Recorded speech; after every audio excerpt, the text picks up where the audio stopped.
What a goal from Ross Barkley. Really, really top goal from Chelsea, that.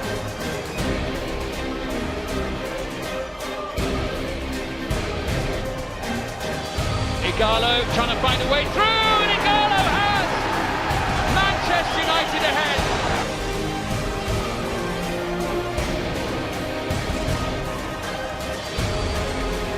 Super finish, Barkley. Really clinical finish from Ross Barkley.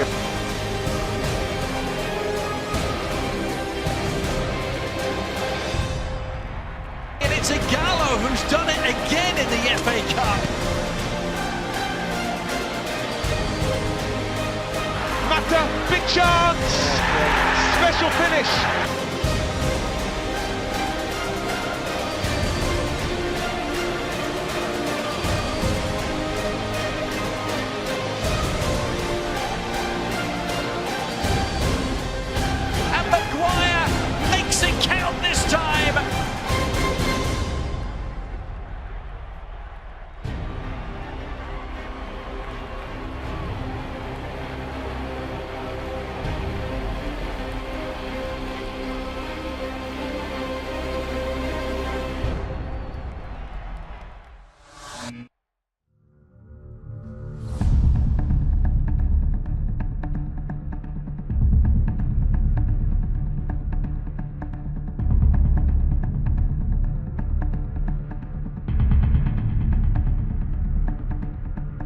A spot in the FA Cup final to face Arsenal awaits the winner of Manchester United against Chelsea today. A game you can see live and exclusively on ESPN Plus. It is a semi-final to savour. I am Kay Murray. This is FA Cup Countdown Live. I will be joined in the studio throughout the show by Craig Burley and Shaka Hislop. We'll be hearing from both of them in just a moment, both of them with FA Cup pedigree. You can continue watching us here on the ESPN app, on ESPN Twitter, or also on ESPN FC's YouTube page and its Facebook page too. But first, we'll be heading to London, where Alexis Nunes is on site once again. And once again, she's worked her magic and she's actually managed to find some fans. Isn't that right, Alexis?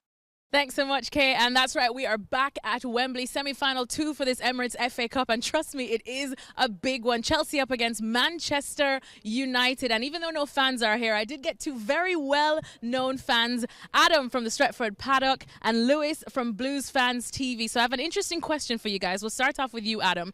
If you could take any player from Chelsea, who would it be and why? It's a good question. It's a difficult one.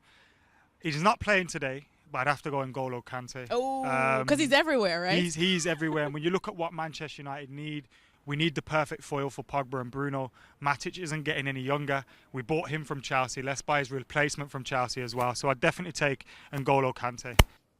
If you had a second choice, who would it be? Olivier Giroud. Oh, he's bigger than me and you. And that one's probably a surprise to a lot of people. Great choice. But go on the Reds. But whenever, Chelsea play Tammy Abraham, I'm always more confident in being able to beat him. Now, I could be setting myself up for Tammy Abraham to go and score the winner, but I always feel less confident when Giroud's in there. United also need a striker, and we need a backup striker, someone that offers a plan B. And I think Olivier Giroud is one of the best backup strikers in the Premier League. All right, Lewis, well, I don't think you guys will be looking to part with Kante anytime soon. So if you could choose someone, though, on Man United, who would it be and why? I had to think about this, but I'd probably go Eric Bailly. Only because I need a centre-back first before anything. Like, we've already got our attacking players in. We've got Ziyech and we've got Werner, but our defence is a nightmare and our organisation is shocking. It's a toss-up between Maguire and Bailly, but I don't know, I just prefer Eric Bailly a bit more. I think he's a bit more consistent, so I'd go for him.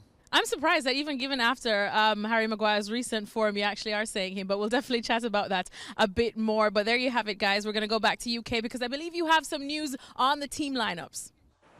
Oh, do we have some news for you? I will be bringing in Craig Burley and Shaka Hislop to discuss this now. Craig, let's start with Manchester United because Ole Gunnar Solskjaer, surprisingly, has split that front three up. He's taken two of them out in Mason Greenwood and Anthony Martial. We will be seeing Marcus Rashford, but they've been doing so well for United. So is this a surprise for you?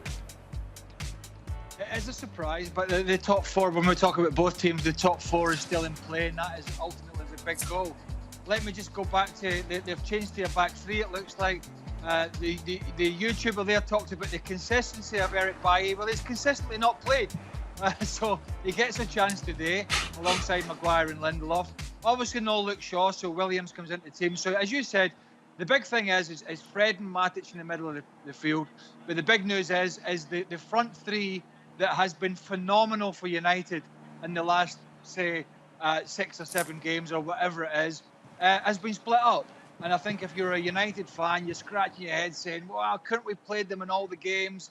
You know, they're young and they're fit and they're flying. Let's get them in there. But no Pogba, no Martial and no Greenwood. They are on the bench if Solskjaer needs them. But that was a big surprise when the teams came out. I'm wondering as well, Shaka Hislop, if you are surprised to not see Sergio Romero starting this one. We know that he's been the keeper in cup competition, yet Ole Gunnar Solskjaer has gone for David De Gea. Yeah, I am surprised. Romero having played in the FA Cup up to this point. Listen, I've made this point before, and admittedly, I'm a little bit in the minority, in particular, even in our ESPN studios. But you stick with the team that has gotten you this far. And in particular, Romero, given how good it's been, and given how sparing his own action has been, I don't see why you don't include him again. And to add to that is the changes that Ole Gunnar Solskjaer makes, where you're giving, you seem on the face of it, players a rest, but you include David De Gea for Sergio Romero. It doesn't add up for me. I don't agree with it at all. Let's switch then to... Go on, Craig. Yeah, just a quick one, Kay. That's quite insulting, isn't it, for Romero? Because the manager will speak to you at the start of the season, and Shaka's absolutely right. You're my cup goalkeeper. That's where you're going to get your game time. Oh, but hold on, this is a bigger game than we thought, so I'm going to go back. That's how you lose players. That's how you lose the dressing room. And if I was Romero, I think I'd be pretty peeved at De Gea replacing me. We will be talking goalkeepers with Chelsea's lineup as well, but we will start by saying Frank Lampard has also switched things up. It looks like it's a back three, Craig, and no Christian Pulisic in the starting 11. Yeah, well, we don't know if managers are trying to outfox each other here with formations or whether it's because that's the players available to them or the team they want to select. But it looks like with the players out there, with the 2 wing-backs and Alonso and Reece James, where Alonso has been a better wing-back, that Azpilicueta will go back into that back three. Let's not forget, that's where he had one of his best seasons for Chelsea under Antonio Conte when they won the league. Obviously, there's no N'Golo Kante with the hamstring injury. There's no Billy Gilmer. So it'll be Kovacic and Jorginho, who's not had any game time. But if you're an American soccer fan and you're watching this, don't be upset. Don't get paranoid because Christian Pulisic is not playing. It's actually a compliment. It's a compliment. He's not playing because Chelsea have Liverpool and Wolves to try and get into the top 4 in Champions League football. And he is so important for them to do that. So I actually think that's a compliment to the young man. So you're saying that Frank Lampard is prioritising getting the top 4 spot over getting this silverware with the FA Cup? Well, I think obviously he wants to get to the cup final. Chelsea, both these clubs have a great history in getting to the cup final, the FA Cup final. However, Champions League football next year is a must. Now, as I mentioned, Chelsea have Liverpool and Wolves. It is feasible they take no points from those games because that's 2 bloody good sides. And it could end up Leicester and Man United being in the top 4. So he's clearly saying, I'm making some changes at the back. I'm making some changes in midfield. I'm changing the shape. And Christian Pulisic, you have been arguably my best player since this restart. So if I need you today, I might bring you on. But I want to be saving you for those 2 huge games that I've got coming up. That's a compliment. Don't get paranoid, US soccer fans. Well, is it a compliment then, Shaka? I'd like to ask you with the goalkeepers here, because we're seeing Big Willy Caballero come in for Kepa. Is there anything that we can read into that? No, I read a whole lot less into this goalkeeping change. Caballero played in the previous round against Leicester City, where obviously they won. And Frank Lampard is just showing faith in him. Kepa played in the FA Cup earlier in the year, but remember, earlier in the year, we also weren't quite sure who Frank Lampard's preferred number 1 was. Caballero came in for a stint through January and into the first week of February. So you're seeing him kind of doing the same thing, bringing in his substitute to get valuable minutes, just in case that he is called on between now and the end of the season, that he's not just coming in overly rusty because, as Craig Riley points out, as far as the Premier League goes and Champions League qualification goes, it's not a foregone conclusion at all for Chelsea or for Manchester United. Well, it suddenly made things a lot more interesting. Don't forget, you can catch this game right after we're finished. It's over on ESPN+. It's streaming live and exclusively. It's Manchester United against Chelsea in the semi-final of the FA Cup. But there'll be no fans there. We know that, and we know how difficult it's been for you fans to not be able to go and watch your team, for the fans at home to not see the fans in the stadium. Well, it's also been difficult for the managers and for the players to not have the fans there too. And it's something that Harry Maguire and Frank Lampard have both spoken about. Here they are talking about just how much they've missed them. I miss the fans, like we all do, because it's why the Premier League and the FA Cup are the greatest in world football. Our club football here is incredible, and a lot of that is because of the rivalry and the atmosphere at games. So we're always going to miss that, and the sooner it comes back, the better. We know what these games bring to the fans and how they support their teams, but at the same time, we have to be very professional, and Wembley would always be a beautiful place to play. So we have to try and create our own atmosphere and urgency on the pitch. Getting a bit more used to it as every game goes by, but it's not something that I like. It's not something that I want to carry on for much longer. Fans make football, and we want them back as soon as we can. But obviously, first and foremost, it's the safety of everyone that we all care about. And I'm sure one day the fans will be back, and we'll be able to make it bigger and better than ever. Well, that's right. No fans here allowed inside at Wembley, but I've still got two very well-known fans here in these parts with Adam and Lewis. So we're going to play another little game, guys. And this one's called Would You Rather. I'm going to give you two players, of course, one from Chelsea, one from United. And I want you to please be honest with me. If we could pinky promise, even though we're social distancing, I'd pinky promise with you guys that you will be honest. But you will, right? I'll try. We'll put some bias aside, right? It's in their DNA. So enthusiastic. So enthusiastic. Lewis doesn't even try. But let's start off with Adam. All right, let's go. Here's a very interesting one. Kepa or De Gea? Oh, that's so easy. That's not interesting. That's so easy. David De Gea. And I know Kepa's a world record fee and all that, and De Gea's not been in great form, but no, not Kepa. Not Kepa. Who starts for Spain? I don't care who starts for Spain. I'm not even trying to add I genuinely don't know, and I don't care. There. But isn't it David De Gea who starts for Spain? I don't know. Nah, Kepa. But even then, like, Kepa, like, he's made more mistakes than De Gea. Even if you look at De Gea's mistakes, people only talk about De Gea's mistake because of how great he has been. He's now fallen down a little bit of a level, but his level that he's dropped to is still above Kepa. I'm not throwing that in to try and say Kepa over De Gea. I'm just throwing that in to try and mess with you a bit. So you take De Gea pretty much? I can't even lie here on camera. Of course I'll take De Gea. Like, Kepa's had a bad season, and I don't even think it's all Kepa's fault. I'll be real, the defensive organisation is a joke at times, and that is a good reason why we've been losing goals as well. But Kepa ain't helping himself either. So, yeah, still De Gea. He's still one of the best keepers in the world. I've got to be honest about that. Well, here's one for you then. Azpilicueta or Wan-Bissaka? Two very good 1v1 defenders. I'm going Azpilicueta only because he adds more leadership, but that's not taking anything away from Wan-Bissaka. He is a very good growing right back. Defensively, he is one of the best in the league by a mile. Solid. Going forward, not that good, and that's why I'll slightly give it to Azpilicueta because he's got better going forward. His crosses have got a little bit better than it was at the start of the season or last season, but that's nothing taken away from Wan-Bissaka. He's still a great right back. I can see why he said Azpilicueta. I wouldn't swap Wan-Bissaka for him, but I can see Azpilicueta, obviously, he's got that experience, he's played in the Premier League longer, and he's a little bit better going forward.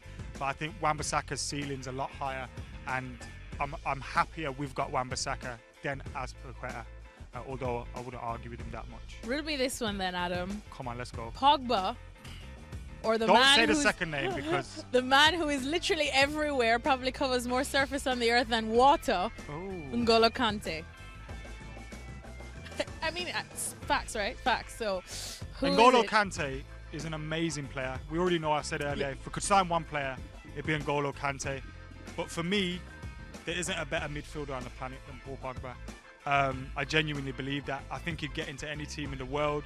And I'd pick Paul Pogba all day long. I think he's our best midfielder.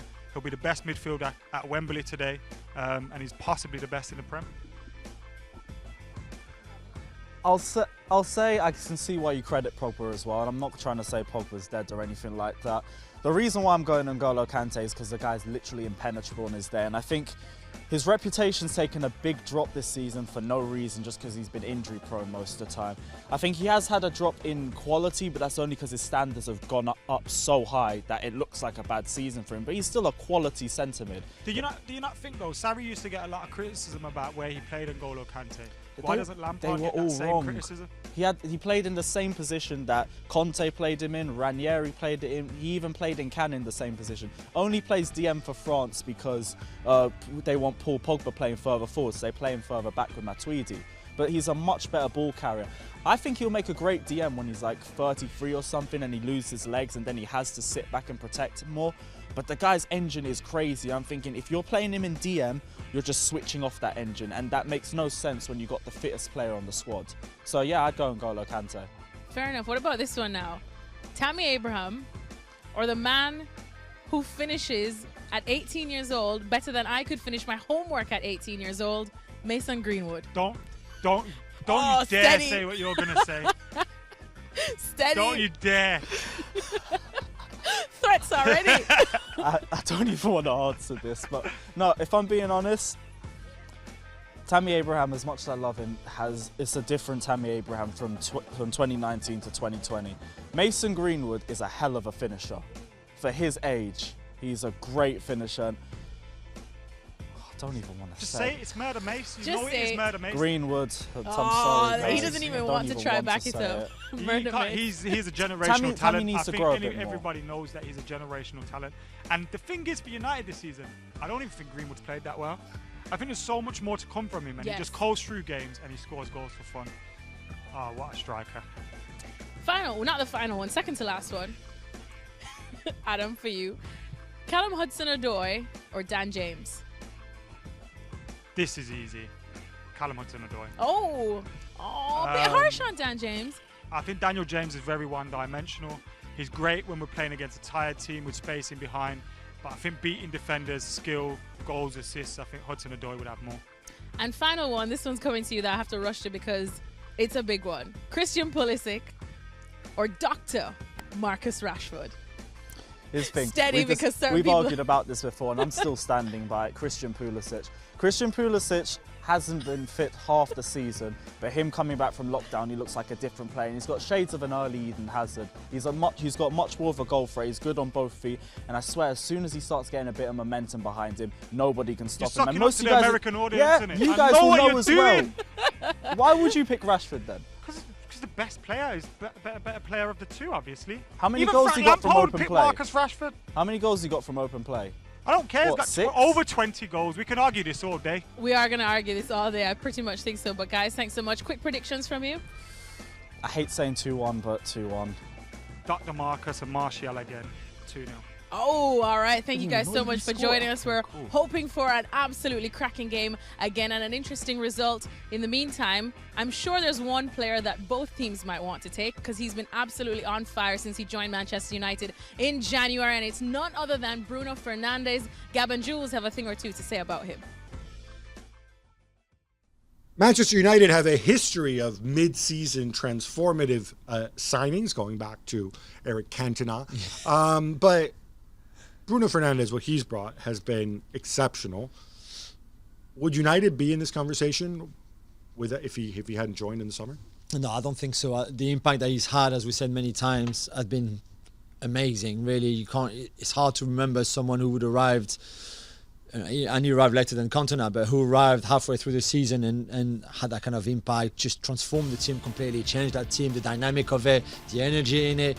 Just one player. It's amazing. Since then, Pogba has come back as well, which has helped him. And you also had Martial and Rashford playing with more consistency and scoring more goals regularly, plus Greenwood. So by himself at the beginning, then with the help of others, he's really carried United, and I think it's incredible to see that we used to say, January it's hard to make good signings and they're overpriced and they this and that. Well, sometimes it's a good idea to do so. The obvious question that a lot of frustrated United fans who like to pick on Edwards would say, why you didn't go and get this dude in the summer when you were linked to him all summer long? I guess the answer is they didn't like the price at the summer. Yeah. They could have thought they could get it down. In the end, they didn't really do that, and they kind of lost out on 6 months. But you're going to use it as a stick with which to beat the club? You can't do that. You don't know that Pogba will miss 3/4 of the season back in the summer. If Pogba is there from the beginning of the season and plays at a good level all the way through, doesn't get injured, it might be a different story. And then maybe you don't think you need Bruno Fernandez. Then, of course, then if Pogba is injured and there's no creative touch there, Right. you think, okay, we should have done Bruno now. Let's do him in January. So it's always difficult. I think the most important is that he's there and they got him and he's young enough to be there for many, many years. And if he keeps that kind of level or even improves on top of that, there'd be even bonuses. Yeah, of course, he could have been better 6 months ago or even a year ago or 18 months ago or whenever. But it happened when it happened, and as long as they got him. One side effect of lockdown, obviously, is Rashford and Pogba coming back to good health. I'm just surprised at how well they have instantly clicked with Bruno Fernandez. And I think in some ways this isn't something that people have underscored enough, the fact that Bruno was the main man, right? He was carrying them at that point. And then the two stars come back, and you always wonder, is there going to be some adjustment? Are they going to find their positions on the pitch? It clicks straight away. And to me, that adds another layer to Bruno Fernandez. And that's why I know it's only 6 months, but he's got a strong case, I think, to be their player of the season. Yeah, I would Although agree you with might you. go with Rashford. Wouldn't you? Yeah, I go for Rashford because despite the injury, he scored 21 goals in all competition. It's what he did off the pitch as well during the pandemic. That was fantastic, and I think he's such a great role model for the club. I would give it to him. But you've got a good case for Bruno. You want to see Bruno Fernandez doing his bits and Marcus Rashford in action, then make sure after this preview you tune into ESPN Plus. You will be able to see this massive game between Manchester United and Chelsea. And just coming off the back of what the guys said there, just quickly from you two, Shaka, you first and then you, Craig. What do you think? Would it be Bruno Fernandez as Manchester United's player of the season so far, or would you give it to Rashford? I'd give it to Bruno Fernandes. Listen, I appreciate everything that Rashford has done, both on and off the park. But Bruno Fernandes has turned Manchester United into a top 4 team. I don't think they finish in the top 4, but for Bruno Fernandes. Whether they get this far in the FA Cup, again, that's just pure speculation. But without question, the most important player in that dressing room is Bruno Fernandes, because of what he's turned this team into, because of how much better he has made the likes of Paul Pogba and everybody else in that front three. Craig? Well, it's hard to take away from what Marcus Rashford has done as well for England and for Manchester United. Over a couple of 100 games now for this young man. He carries the club and himself so well, both on and off the field. There is no doubt Fernandes has had a huge impact, but I just think, over the course of a season, and that's what Marcus Rashford has been doing. I would prefer to see it to somebody that had seen the season out. But really and truly, Kay, I couldn't give a stuff. I wonder if you could give us stuff when we play Who Are You again. Yesterday we played a game, Shaka. I don't know if you were watching. Good. Craig had an absolute shocker. So we're going to let you go second today, Craig. You're going to have to start doing some warm-ups. Well, give me time to think. And all right. You can just give me a bit of help. Tell me the player's name before the clue. Well, let's see how Shaka does, because Shaka, you're going first on this one. Now, the players that are from each squad when it comes to today's teams. So let's see. Let's get started, Shaka, with Who Are You? You ready? My middle name is Ellis. I idolised Andres Iniesta as a child. I was born in 1992. Wrong team. I'm 5'9" inches tall. I have my own clothing 92. range. That is Paul Pogba. Nope. I have Jesse 24 Lingard. England. Bruno Fernandes. Who did you say before Bruno Fernandes? It was me. I got it. Jesse Lingard.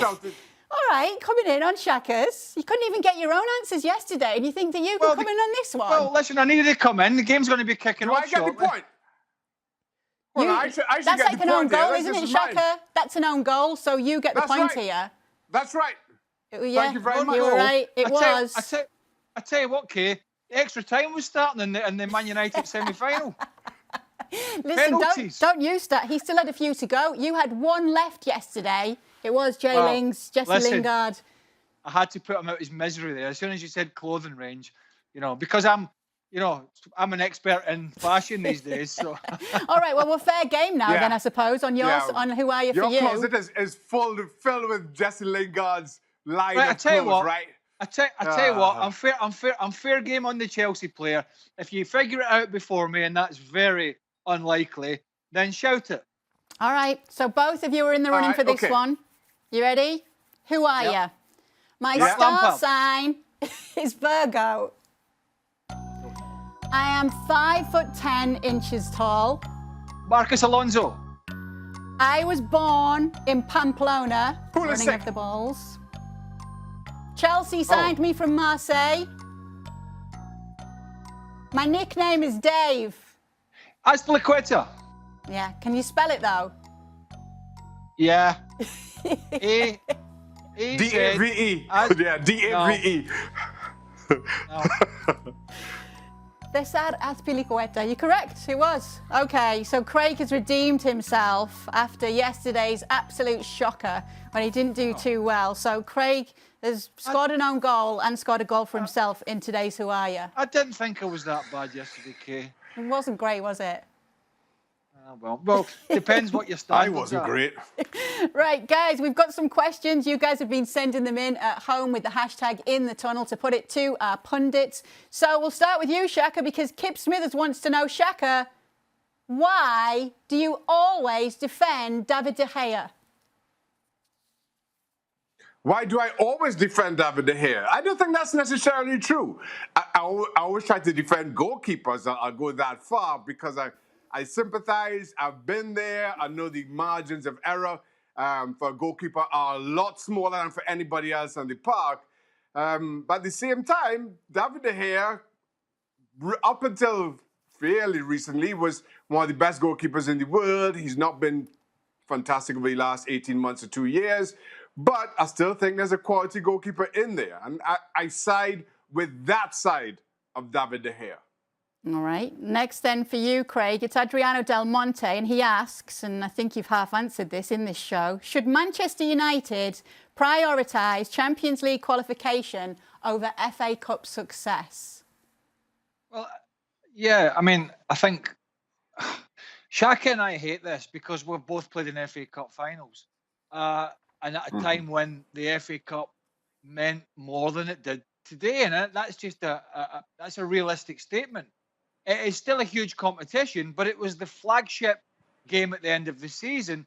But all these clubs now, because of the finances, are prioritising the Champions League, and that's something of frustration to a slightly older generation that saw the FA Cup as the most important game, domestic game in England. So the answer is yes, but it's not two really weak sides. There have just been some changes.